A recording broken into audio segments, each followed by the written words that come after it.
Films are made up of sequences. Sequences are made up of scenes. And scenes are made up of shots. In our last episode, we discussed the types of camera rigs used to move the camera.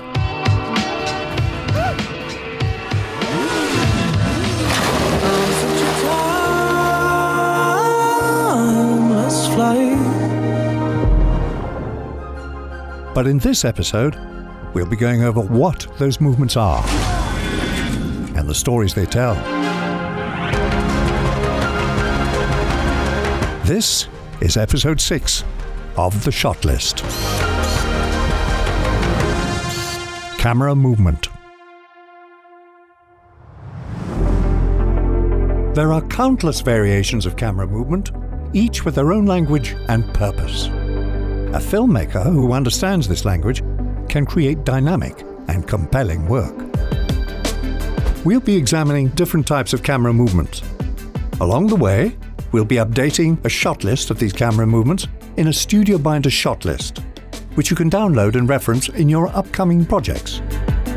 Now, let's get moving. Let's begin with the shot that has no camera movement at all. This is the static shot.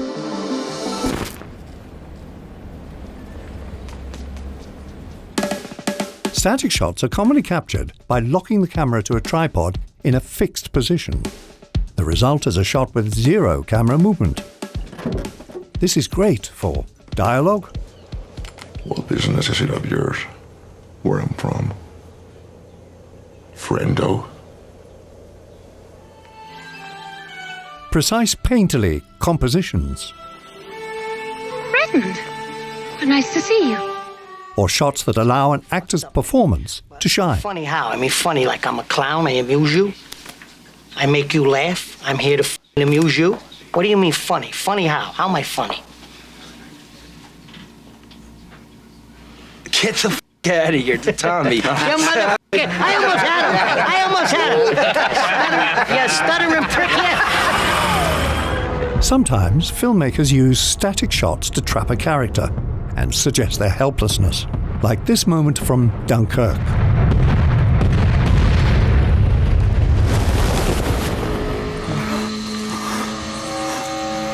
In this scene from 12 Years a Slave, the static shot holds on Solomon's lynching.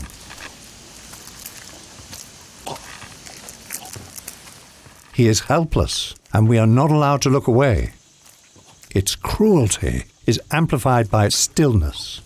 A moving camera might have matched Solomon's panic, but this static shot, with its neutral and cold perspective, is far more unsettling. Let's move on to our next camera movement. The pan.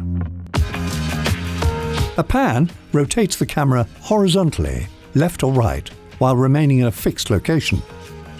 Pans can be used to follow a character's actions, or be used to reveal information, which is something Wes Anderson does frequently.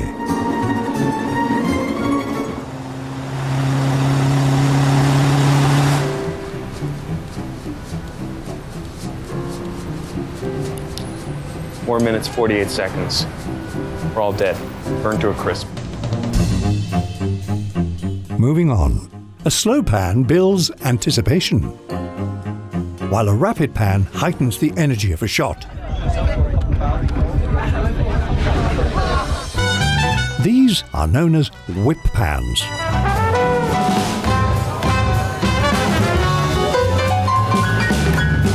Director Damien Chazelle uses whip pans to create relationships between characters. In La La Land, he amps up the energy in the scene, while underscoring the growing synergy between Sebastian and Mia. He uses the same technique for a different effect in Whiplash, no pun intended.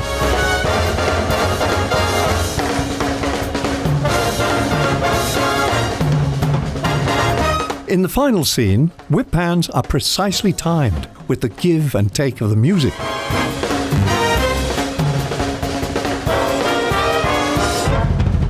Accenting the combative relationship between Andrew and Fletcher.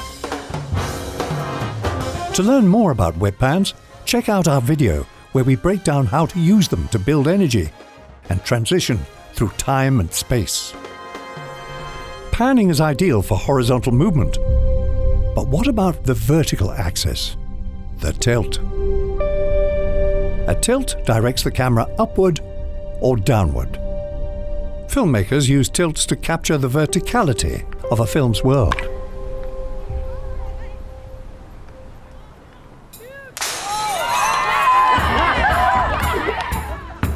This can be used to give a character dominance or vulnerability. Yes, we're men. Men is what we are. Similar to a pan, a tilt can reveal information, like a character, setting, or scale.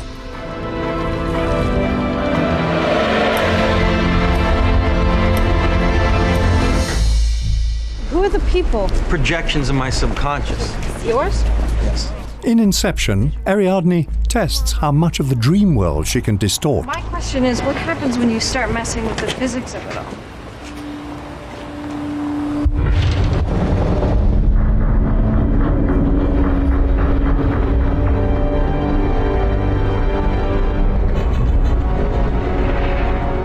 Nolan tilts up to capture the awe and scale of this spectacular moment.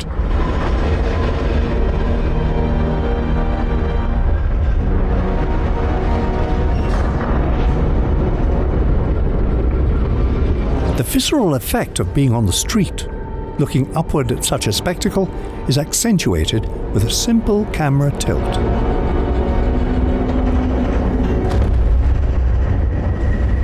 Something, isn't it? Yes, it is. Switching our attention from upward or downward, our next camera movement takes us inward. Push in. The push-in shot moves the camera towards the subject. Pushing the camera is all about emphasizing a moment. Get our informers to find out where it's going to be held. A visual cue to the audience that this is important. Public place, a bar, a restaurant, some place where there's people so I feel safe. But if Clemenza can figure a way to have a weapon planted there for me,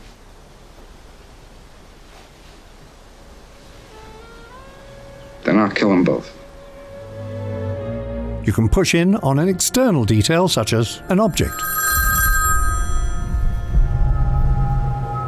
or text. In doing so, filmmakers can direct our attention to a specific detail.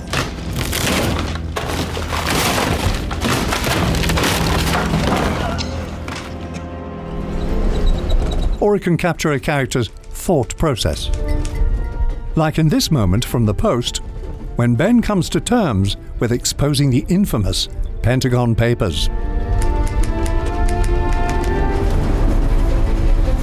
A push-in is an effective way to communicate internal conflict, like in the iconic restaurant scene in The Godfather.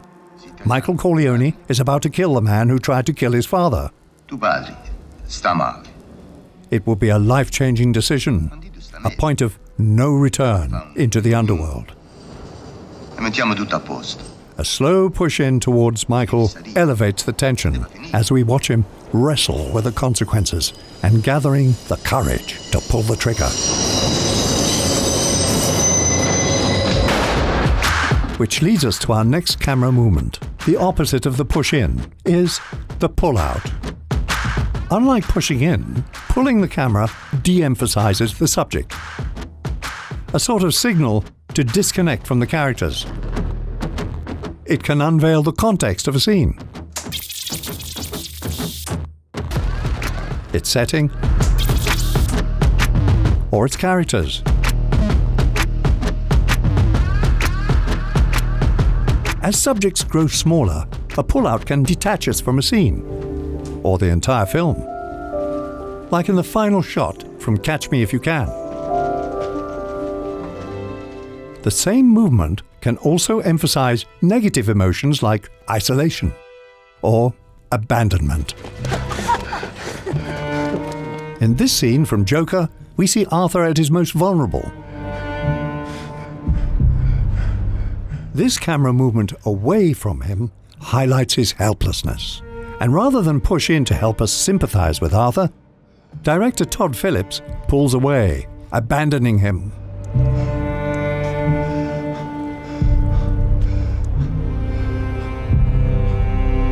Our next movement directs our attention without moving the camera at all. Enter the zoom. A zoom may not be a camera movement per se, but there is movement created in camera. Zoom shots change the focal length of a camera's lens to zoom in or zoom out. Similar to pulling back a camera, zooming out can reveal the context around a subject, like this opening shot from The Graduate. Zooms are unique because there is no equivalent in the human experience. Like a push-in, we can physically move closer to a subject, but our eyes can't zoom, making this camera movement unnatural. Shouldn't we give them the authorities or something? No. It can also draw our attention to a specific detail. Many horror or thriller films use a slow zoom to create uneasiness. You said she's a conduit. That's right. What does that mean? A very powerful demonic has latched itself onto her. And Stanley Kubrick is the master of this technique. This iconic shot from The Shining slowly zooms in to highlight Jack's descent into madness.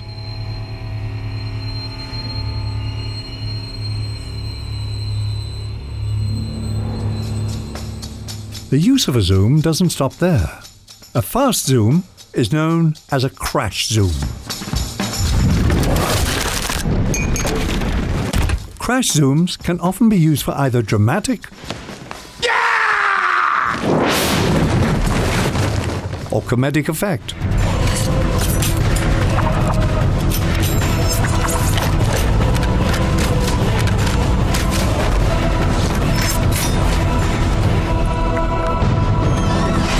Whoa, whoa, whoa, whoa! In Django Unchained, Quentin Tarantino uses the crash zoom repeatedly. For comedy, this seems like a good bit of fun. Drama,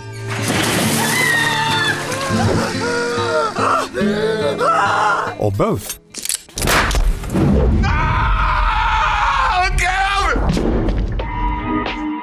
Now, what happens when you pair the in-camera movement of a zoom with physical movements of a camera? It's none other than the Dolly Zoom. A Dolly Zoom utilizes both a dolly movement and lens zoom to create something called the vertigo effect. Named after its dramatic use in Hitchcock's Vertigo. A dolly zoom can be done two different ways. The first is by dollying in while zooming out. This causes the background to grow in size while maintaining the scale of the foreground. This is commonly used to portray conflict in a shot, either internal. It broke my heart to put that tumor in her head.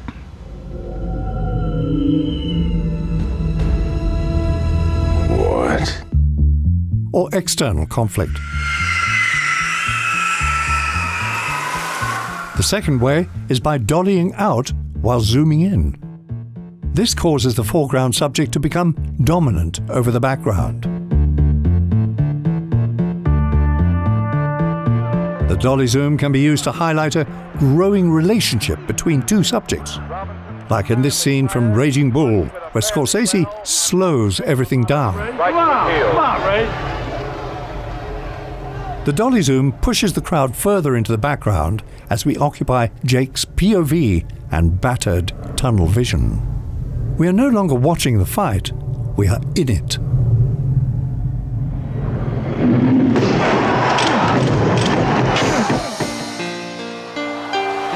In Bohemian Rhapsody, the dolly zoom draws the audience closer to Freddie as a way to create intimacy between one musician and his adoring fans.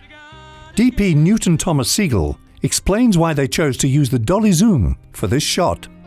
The camera continues to come around him, and we're still in this wide lens. So as we come around, you can see that the audience is very far from him. But now he's beginning to come into his own. The audience is coming into it. And by using the dolly zoom, we're bringing the audience closer and closer and closer. Freddy's not getting any bigger in the frame, but the audience is getting closer simply by changing the focal length of the lens and the proximity of the camera to the subject. A dolly zoom can be a versatile choice in any shot list to convey either positive or negative psychological effects. Our next camera movement is a rotation known as the camera roll. A roll turns the camera on its long axis while maintaining the direction of the lens. A camera roll is disorienting, unsettling our equilibrium.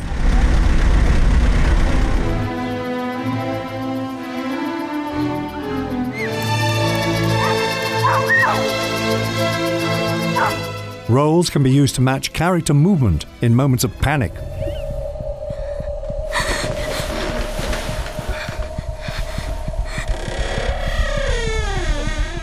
Or conflict.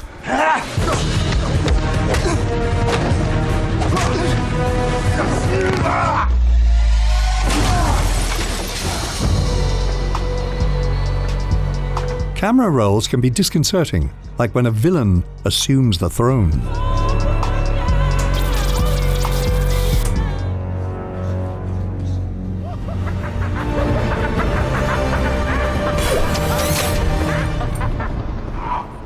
They can also be used to visually reinforce theme, like in this moment from The Dark Knight. You just couldn't let me go, could you? This is what happens when an unstoppable force meets an immovable object. The Joker is captured, strung upside down and defenseless. But as the camera slowly rolls over, he reveals that he still has the upper hand. What did you do? I took Gotham's White Knight and I brought him down to our level.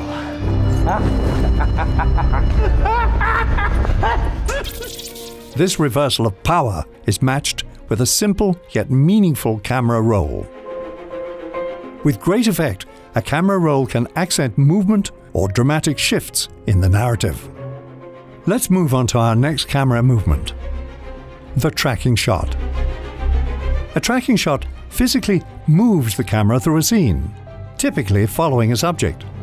Tracking shots differ from push-ins or pull-outs because they don't simply move toward or away from a subject. They move with a subject. The subjects are on the move, and the camera tracks with them, wherever they go. When done purposefully, they generate two questions. Where is this character going? And what will happen when they get there? This is perfect for long takes that are meant to immerse the audience directly into a scene. Like in this long take from 3 billboards outside Ebbing, Missouri. Director Martin McDonough opts to use a handheld tracking shot to create a visceral documentary-style effect. It also draws our attention to specific actions, like when we see Officer Dixon flip his gun at the last moment, deciding to not shoot. And it touches the soldier. What the hell's going on? He heeds his master's voice. Tracking shots can also be used to build tension. Gus Van Sant's Elephant is filled with extensive tracking shots that follow the murderers and the victims of a tragic school shooting. The smooth Steadicam shots accent the seemingly endless corridors that allow dreadful anticipation of the impending massacre. So a tracking shot either follows or leads a subject. But when the camera moves laterally, left or right, it is referred to as a trucking shot.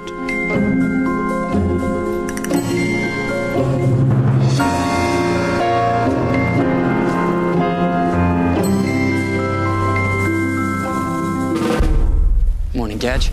Morning, sir. In this scene from Moonrise Kingdom, Wes Anderson continuously trucks the camera right to follow Scoutmaster Ward through his morning inspection of Camp Ivanhoe. Okay. Latrine inspection.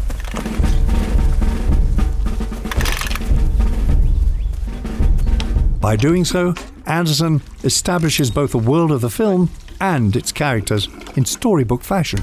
Roosevelt, how's that lanyard coming? Horrible. To learn more about how to shoot better tracking shots, watch our video where we explore how to combine this movement with location, production design, and blocking to create a powerful effect. The link is in the description. Tracking shots can be engaging by following the actions of a character. But how do you create energy in a shot where characters are standing still? Consider the arc shot. The arc shot is a camera movement that orbits around a subject. This orbit is typically a horizontal arc, but it can also be vertical. Arc shots add dynamic movement when characters may be standing completely still. Like in this hero shot from the Avengers, which unifies them as a single unit against surrounding threats. Arc shots keep our focus centralized on the subject for moments of intimacy, panic,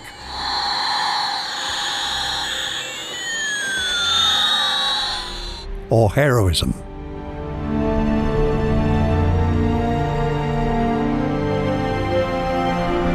And what about this shot from The Dark Knight? What kind of effect does the arc shot create? As soon as your office got involved... My office? You're sitting down there with scum like Wirtz and Ramirez? The arc shot underscores the tension and reeling panic between Gordon and Dent. Don't try and cloud the fact that clearly Maroney's got people in your office, Dent. And the tension only comes to a stop once our hero poses a solution. Under any circumstances. If I get him to you, can you get him to talk? I'll get him to sing. When the speed of an arc shot is amplified, it can create a dizzying effect, reflective of character's mental state. Like in City of God, when Rocket is caught in the middle of a standoff.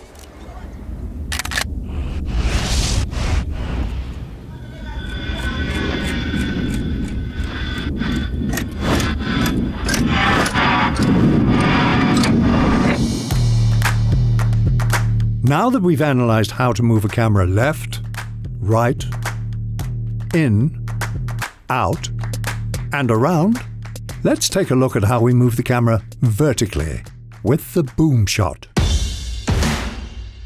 A boom shot moves a camera up or down, utilizing a crane, jib, or pedestal.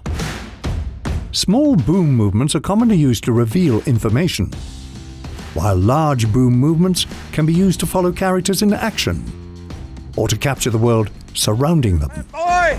Quickly! Move it out! Move it out, Pyle! Move it out! In this scene from Full Metal Jacket, Stanley Kubrick uses a boom shot to follow Private Pyle up an obstacle while Sergeant Hartman berates him. Private Pyle! Whatever you do, don't fall down! That would break my f***ing heart! The reveal of Hartman at the top has a comedic effect, but the real purpose of the shot is to reinforce Pyle's mental state. Get up and over! Move it! Move it! Move it! Are you quitting on me? Well, are you? Then quit! In a single take, Kubrick booms up to follow Pyle's hopeful attempt, and booms down for his inevitable defeat. Now! Move it! I'm gonna rip your balls off so you cannot contaminate the rest of the world! I will motivate you, Private Pyle, if it short dicks every cannibal on the Congo! Most camera movements are highly precise, controlled.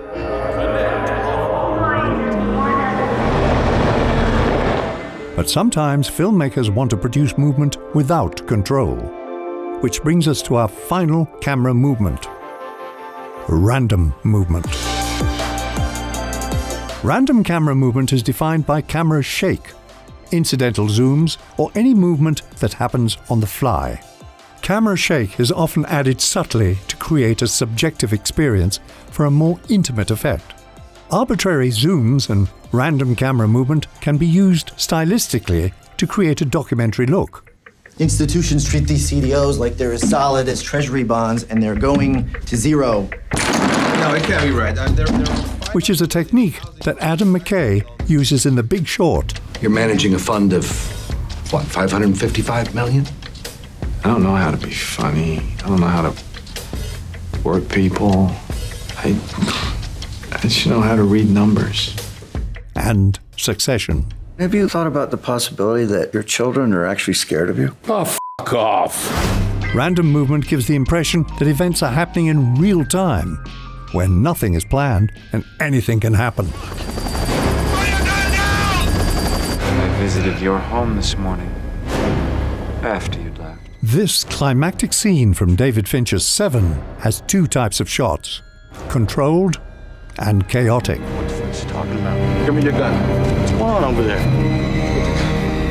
Put the gun down. I saw you with the box. What was in the box? Notice how each shot reflects the state of mind of each character. Mills's panic. You tell me that's not true. That's not true. And John Doe's calm. By mixing these styles in the same scene, the effect of both is intensified.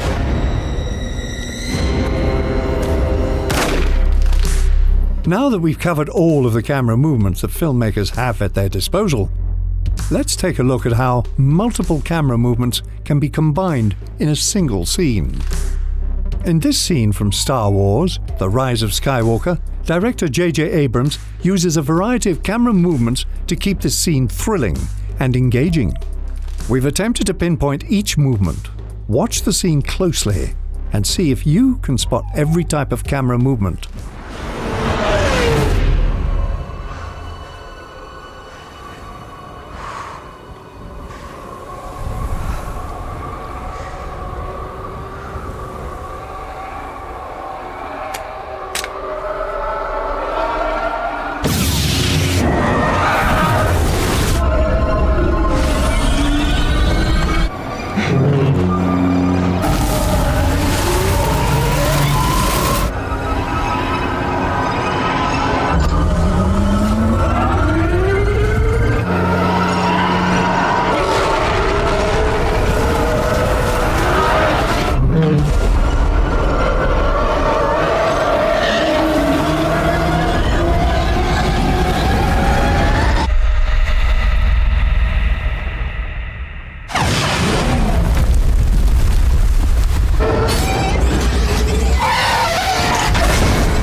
So, did you identify all of the different camera movements? Planning out a scene with various types of camera movements can be daunting, but using shot listing tools like Studio Binder makes it a straightforward process. Let's go! While there are countless examples of camera movement in film, remember that the best uses are always intentional. In the next episode of the Shot List, we'll explore camera lenses and how choosing the right lens is essential for executing the perfect shot. Subscribe, click the bell, and we'll see you in the next episode.